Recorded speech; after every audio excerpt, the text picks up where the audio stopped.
Minha esposa entrou num reality show que passava 24 horas por dia. Um dia, vi ela confessando para outro participante que nosso casamento era só uma farsa para ganhar simpatia do público. Disse que eu era chato e que tinha conhecido o amor da vida dela dentro da casa. Aquele homem a abraçou enquanto ela chorava de emoção. Milhões de pessoas viram isso ao vivo. Eu também. Estava assistindo pela tela do meu notebook, sem conseguir me mexer. Era meia-noite e eu já estava 3 horas vendo a transmissão ao vivo do reality em que Fernanda tinha entrado há apenas 2 semanas. A câmera mostrava o jardim da casa, onde ela estava sentada conversando com um modelo de 28 anos que tinha causado furor desde o primeiro dia. Antes de entrar, Fernanda usava minha foto de perfil como papel de parede do celular. Agora, ela dizia para um estranho que eu tinha sido o maior erro da vida dela. Estávamos casados há 6 anos. Fernanda tinha se inscrito no reality 3 meses antes, sem me contar nada. Quando recebeu a ligação de que tinha sido selecionada, apresentou isso como uma oportunidade incrível para a carreira dela como influenciadora. Precisávamos do prêmio, $100.000 resolveriam nossas dívidas. Eu trabalhava como contador numa empresa média, e ela fazia conteúdo para redes sociais, com resultados modestos. Disse a ela que a apoiaria. Nunca imaginei que o verdadeiro plano dela era me abandonar em rede nacional. O programa se chamava Casa Sem Filtros, e o conceito era simples: 20 participantes convivendo por 3 meses, com câmeras em todos os cantos, transmitindo tudo em tempo real. Os espectadores podiam assistir a qualquer hora do dia ou da noite. O programa tinha viralizado por causa dos romances e traições que aconteciam diante das câmeras. Fernanda me disse que entraria como solteira, porque casais eram chatos pro público. Eu aceitei. Confiava nela completamente. Nas primeiras semanas, às vezes ela mencionava que tinha namorado, outras vezes, fingia que não. Quando perguntavam diretamente, ela mudava de assunto. Achei que fosse estratégia de jogo. Mas naquela noite, às 11, tudo mudou. A câmera pegou uma conversa íntima entre ela e ele. Ele perguntou se ela ainda era apaixonada pelo marido. Fernanda ficou em silêncio por 5 segundos e depois negou com a cabeça. Andrés é meu marido, mas nosso casamento está morto há anos. Só continuamos por hábito. Ele é uma boa pessoa, mas não me faz sentir viva. Com você eu sinto coisas que esqueci que existiam. Então, ele a abraçou. Ela se deitou no peito dele. A câmera deu zoom nas mãos dos dois entrelaçadas. Os comentários ao vivo explodiram, milhares de pessoas escrevendo sobre o novo casal do programa. Ninguém sabia que, do outro lado da tela, eu assistia enquanto minha esposa me destruía em público. Fechei o notebook e fui pro banheiro do nosso apartamento. O mesmo apartamento que compramos juntos há 4 anos. As paredes estavam cheias de fotos do casamento, das viagens, de momentos que eu achava que eram reais. Fernanda sempre tinha sido carinhosa. Mandava mensagens doces, dizia que me amava. 2 dias antes de entrar no programa, nós fizemos amor. Ela me abraçou e disse que, quando saísse, iríamos viajar com o dinheiro do prêmio. Tudo mentira. Meu celular começou a vibrar, mensagens de amigos e familiares. Todos tinham visto. Minha irmã foi a primeira. Andrés, eu vi o que Fernanda disse. Você tá bem? Depois meu melhor amigo, Tomás, irmão, isso é horrível. Quer que eu vá aí? Minha mãe me ligou 3 vezes seguidas. Não atendi. Não conseguia falar. A humilhação era tão grande que eu sentia enjoo físico. Abri o notebook de novo. A transmissão continuava. Fernanda e o cara estavam na cozinha, preparando algo para comer. Ela ria de um jeito que nunca riu comigo. Ele roubava ingredientes de propósito, e ela o perseguia, rindo. Os outros participantes olhavam e sorriam. Todos cúmplices daquele romance que acontecia ao vivo. Ninguém sabia que eu existia, além do marido chato que ela mencionava com desprezo. Às 2 da manhã, eles se separaram para dormir. Ele no quarto com 3 homens, ela com 4 mulheres. Antes de irem, deram um beijo na bochecha que durou 3 segundos a mais do que deveria. A câmera acompanhou. Os comentários foram a loucura: casal perfeito, Fernanda merece ser feliz, Andrés devia ser um péssimo marido. Li cada comentário como se fossem facadas. Milhares de pessoas opinando sobre meu casamento sem me conhecer. Eu era o vilão de uma história que nunca pedi para viver. Dormi às 4 da manhã, ou pelo menos tentei. Não consegui. Minha mente repetia a frase dela: nosso casamento está morto há anos. Há quanto tempo ela fingia? Pensei em cada momento recente, as noites vendo filmes juntos, as manhãs tomando café, as vezes em que cheguei cansado e ela me recebeu sorrindo. Tudo atuação. Ela tinha planejado isso por meses. No dia seguinte, pedi uma semana de férias no trabalho. Meu chefe, que também tinha visto o reality, me deu sem fazer perguntas. Todo mundo tinha visto. Fernanda e a traição ao vivo eram o assunto do momento. Trending topic. Memes, artigos, especulações sobre quem era o Andrés traído. Programas de fofoca analisando cada palavra dela. Eu tinha virado famoso, o marido corno, sem nunca ter aparecido na tela. Às 10 da manhã, minha irmã apareceu no meu apartamento com café e pão doce. Me encontrou ainda de pijama, assistindo à transmissão. Fernanda estava na piscina. O cara passava protetor solar nas costas dela, e ela sorria, de olhos fechados. Andrés, você precisa parar com isso, disse minha irmã, tirando o notebook das minhas mãos. Você tá se torturando. Tentei explicar que eu precisava ver. Precisava entender. Fernanda não podia falar com o mundo exterior, as regras do reality eram rígidas, sem celular, sem internet, sem contato com ninguém por 3 meses. E mesmo assim, era como se ela tivesse morrido pra mim naquele instante, diante de todo o planeta. Nos dias seguintes eu entrei num estado que nem sei descrever direito, uma mistura de raiva, curiosidade e desespero. Eu dizia pra mim mesmo que ia parar de assistir, mas toda noite, quando as câmeras mostravam a casa, eu acabava clicando de novo. Quase como quem quer ver até onde vai o próprio sofrimento. Fernanda e o outro, que agora eu sabia o nome, Luan, estavam cada vez mais próximos. As cenas deles rindo na cozinha, dançando durante as festas da casa, ou simplesmente deitados no jardim falando sobre planos pro futuro eram exibidas a cada hora. Eu lia os comentários e via o público torcendo por eles como se fosse uma novela. O casal do momento. O amor verdadeiro. Ninguém lembrava que do lado de fora existia um marido de verdade, alguém que via sua vida desmoronar em tempo real. Beber começou a parecer uma boa ideia, então comecei. Um copo de uísque às 10 da manhã. Outro ao meio-dia, até o gosto do álcool já não me incomodar. Eu ficava sentado no sofá, com a TV ligada no streaming do programa, esperando que em algum momento Fernanda olhasse para uma das câmeras e parecesse sentir culpa. Mas isso nunca aconteceu. Pelo contrário. A produção do reality começou a dar mais destaque ao casal. Eles viraram protagonistas. O público amava história de amor que nasceu na casa. Em poucos dias, Fernanda ganhou mais de 1 milhão de seguidores nas redes sociais. Do lado de fora, as pessoas diziam que ela era corajosa por ter deixado um relacionamento que não a fazia feliz. Jornais começaram a publicar matérias sobre mim. Quem é Andrés, o marido de Fernanda? Como se eu fosse uma figura pública. Havia fotos nossas antigas, vídeos de viagens, prints de publicações que ela mesma tinha postado. Meus colegas de trabalho me mandavam mensagens constrangidas. Meu chefe me chamou numa reunião particular e sugeriu que eu ficasse afastado até as coisas se acalmarem. Mas como algo assim se acalma? Como alguém volta à rotina depois de ser traído em frente ao país inteiro? No 7º dia, decidi que ia escrever uma carta para ela.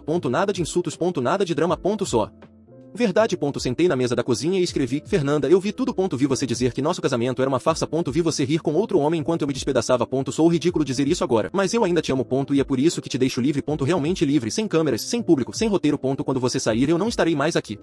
Coloquei a carta no envelope e a deixei com a produção do programa. Enviei por e-mail pro endereço oficial sem expectativa. Alguns dias depois um jornalista publicou um artigo sobre o caso dizendo que eu tinha perdoado Fernanda. E isso só piorou tudo. A narrativa se tornou uma comédia pública. Eu era o tolo que aceitava tudo. Parei de sair de casa. Os vizinhos cochichavam quando me viam. Eu não tinha mais coragem de olhar ninguém nos olhos. Mas então algo inesperado aconteceu. Na terceira semana de programa, o clima mudou. Luan começou a se afastar de Fernanda. As câmeras captaram uma briga entre eles. Ele dizia que ela só queria fama, que não confiava em nada do que ela falava. Ela chorava, pedia pra ele não se afastar. Os fãs começaram a se dividir. Metade ainda apoiava o casal, metade chamava Fernanda de manipuladora. Foi estranho sentir um certo prazer em ver aquilo. Não por vingança, mas por perceber que finalmente as máscaras caíam. Um dia ela foi chamada ao confessionário. As imagens foram transmitidas ao vivo. Ela estava com o rosto inchado de tanto chorar. Disse que sentia falta da família, que tinha magoado pessoas que amava. Mas não citou meu nome. Nenhuma vez. Eu percebi que mesmo ali, mesmo arrependida, ela não me via mais como parte da vida dela. Eu era o fantasma de um passado que ela apagou deliberadamente. E talvez eu também precisasse apagá-la do meu. Peguei o notebook, abri a transmissão e olhei pra tela por alguns segundos.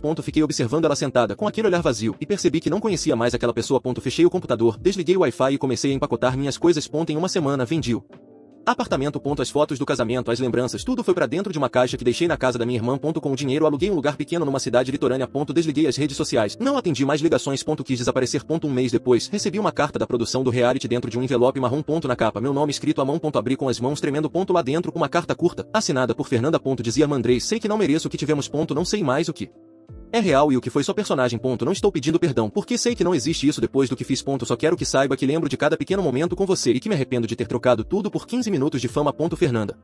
Li várias vezes. Mas a carta não trouxe alívio. Trouxe silêncio. Um tipo de paz triste. Como se algo finalmente tivesse se encerrado. Naquela noite fui até a praia. O mar estava escuro, as ondas batendo forte. Pensei em como algo tão imenso podia apagar tudo que tocava. Fiquei ali olhando o horizonte até o amanhecer. Quando voltei pra casa senti que pela primeira vez em meses conseguia respirar direito. Liguei o rádio e ouvi uma notícia rápida. O programa Casa Sem Filtro chegava ao fim e o casal que encantou o país havia terminado por diferenças irreconciliáveis. Sorri. Não por vingança, mas por saber que tudo que é construído sobre mentira acaba desmoronando. Soletrei o nome dela em voz baixa e deixei que o vento levasse. Eu finalmente estava livre. 2 meses se passaram desde o fim do programa e, mesmo com tudo que aconteceu, meu nome ainda aparecia em comentários, notícias e vídeos no YouTube. Gente analisando cada detalhe da história como se fosse um enredo de série. Tinha quem me chamasse de o marido traído mais calmo do mundo, e quem dissesse que eu só queria fama. Era estranho, porque eu não tinha feito nada, apenas existido no lugar errado, na hora errada. Com o tempo, os vídeos foram sumindo, as pessoas seguiram para outro escândalo e, finalmente, meu rosto deixou de ser lembrado. Eu comecei a reconstruir uma rotina simples. Acordava cedo, ia até o mar, caminhava na areia e depois tomava café no mesmo bar de sempre. Um lugar pequeno, com cheiro de pão e sal. Maria, uma senhora portuguesa que trabalhava ali, sempre me servia com um sorriso. O de sempre, Sr. Andrés? O de sempre. Ela nunca perguntou nada sobre meu passado e eu nunca precisei explicar. Aquela neutralidade era uma bênção. Eu passava o resto do dia trabalhando remotamente, pegando freelas de contabilidade. Na solidão, descobri uma paz que não sabia que existia. Até que um dia, na televisão do bar, passou uma entrevista. Era Fernanda. Ela estava diferente. Os cabelos curtos, sem maquiagem. Parecia mais velha, mas de um jeito real. Sem filtros. O programa falava sobre a vida após a fama instantânea. Ela contava que, após sair do reality, perdeu contratos, amigos e o apoio do público. Disse que descobriu que o tal Luan estava usando ela para se promover e que, quando percebeu, era tarde demais. Maria percebeu que eu tinha parado de mexer no café. Você conhece essa moça, né? Assenti com a cabeça, sem dizer nada. E continuei olhando para a tela. Fernanda dizia. A internet esquece rápido, mas as cicatrizes não. Somei quase 1 milhão de seguidores e perdi as únicas pessoas que realmente importavam. Por um instante, olhou para a câmera como se quisesse atravessar o vidro e alcançar alguém do outro lado. Eu sabia que era para mim. Mas dessa vez não senti raiva. Senti pena. Dias depois, recebi uma mensagem de um número desconhecido. No começo ignorei, mas ela insistiu. Andrés, só quero te ver uma vez. Conversar. Por favor. Fiquei encarando o celular por longos minutos. O coração acelerado. Maria percebeu meu estado e perguntou se eu estava bem. Respondi que sim, mas não estava. Pensei em todas as noites sem dormir, em cada humilhação, em cada lágrima que ela nunca viu. Mesmo assim, parte de mim queria entender o motivo de tudo aquilo. Acabei respondendo. Um café. Amanhã, às 10 horas, no bar da Maria. Ela chegou pontualmente, usando um vestido simples e óculos escuros. Quando tirou, vi nos olhos dela algo que não reconhecia, cansaço genuíno. Não o de quem perdeu fama, mas o de quem perdeu o rumo. Sentou-se em silêncio. Eu também não disse nada. Maria, educada, serviu 2 cafés e nos deixou sozinhos. Você parece bem, ela disse. Tô tentando. Ficamos alguns segundos apenas ouvindo o barulho do mar lá fora. Então ela respirou fundo e começou. Eu não quero justificar nada, porque não existe desculpa para o que eu fiz. Achei que aquele programa ia mudar minha vida. Que eu ia ser alguém. Que finalmente as pessoas iam me ver. Mas no fim, me perdi completamente. Me transformei numa caricatura. E magoei a única pessoa que realmente me amava. As palavras dela vinham entrecortadas, como se cada uma pesasse 1 tonelada. Você me odiou muito? Ela perguntou. Olhei para o mar pela janela e respondi. Não. Acho que por um tempo eu quis, mas o ódio só me prenderia mais a você. Ela chorou em silêncio. Não tentei consolar. Dessa vez, não era meu papel. Eu li sua carta, disse ela, limpando o rosto. Várias vezes. Me fez pensar que talvez ainda houvesse algo bom em mim. Por isso vim. Pra quê? Pra te pedir perdão, mas também pra te dizer que eu vou embora. Do país. Talvez pra Portugal. Talvez pra longe o suficiente pra nunca mais aparecer em tela alguma. Fiquei quieto. Não sabia o que responder. Após alguns segundos, disse apenas. Espero que você encontre o que tá procurando. Ela sorriu, fraco. Acho que você já encontrou. Levantou-se, olhou pra mim pela última vez e foi embora. Sem abraço, sem adeus dramático. Só o som da porta se fechando e o cheiro de café que ficou no ar. Maria voltou à mesa e perguntou. Era ela, né? Era. E agora? Olhei para o mar, que brilhava sob o sol do meio-dia, e disse. Agora eu continuo. Porque a verdade é que, em algum ponto, eu aprendi que certas dores não precisam ser esquecidas para deixar de doer. Elas só precisam ser compreendidas. E ali, entre o som das ondas e o gosto amargo do café, eu percebi que estava vivo. De verdade. Dessa vez, sem câmeras, sem máscaras, sem roteiro. Só eu. Meses depois daquele encontro, a vida finalmente parecia ter encontrado seu ritmo. O rosto de Fernanda já não aparecia nas telas, e as pessoas tinham deixado de me associar àquela história. No bar da Maria, meu café continuava o mesmo, forte, quente e silencioso. Mas algo em mim havia mudado. Eu já não era o homem que esperava explicações ou que buscava entender o porquê de tudo. Eu era apenas alguém que reaprendia a existir. Certa tarde, recebi uma carta sem remetente. O envelope era simples, escrito à mão. Quando abri, reconheci a caligrafia. Era dela. Andrés. Sei que talvez essa carta nunca mude nada. E não é esse o propósito. Estou em Lisboa agora. Trabalho em uma cafeteria pequena, bem parecida com a que você frequentava. Gosto do cheiro do café, do barulho dos clientes e da rotina. Pela primeira vez em anos, ninguém sabe quem eu sou. Às vezes, quando vejo um casal sentado rindo, lembro de nós. Não das brigas, nem do fim. Mas das pequenas coisas. Do jeito que você ajeitava o travesseiro para mim antes de dormir, do café com pão queimado nas manhãs de domingo. Quero que saiba que, mesmo sem merecer, torço para que você seja feliz. Obrigada por ter me amado. Fernanda. Demorei alguns minutos para respirar fundo. Dobrando a carta com cuidado, percebi que, estranhamente, não doía mais. Não havia raiva, nem saudade. Só um silêncio leve, como o fim de uma tempestade. Olhei ao redor do meu pequeno apartamento. As paredes que antes me sufocavam agora pareciam um lar. Em cima da mesa, havia uma pasta de novos contratos, clientes que eu havia conquistado por conta própria. E na janela, o sol começava a descer, tingindo o céu de laranja. Naquela noite, fui até a praia. O vento batia forte, mas era agradável. Tirei os sapatos e caminhei pela areia molhada, sentindo cada passo. Parei diante do mar e fiquei ali, olhando o horizonte. Pensei em tudo que tinha perdido, e no quanto, no fundo, tinha ganhado. A dor tinha me despido de ilusões, e o vazio que ela deixou foi o mesmo espaço onde nasceu uma nova versão de mim. Enquanto o mar tocava meus pés, sorri.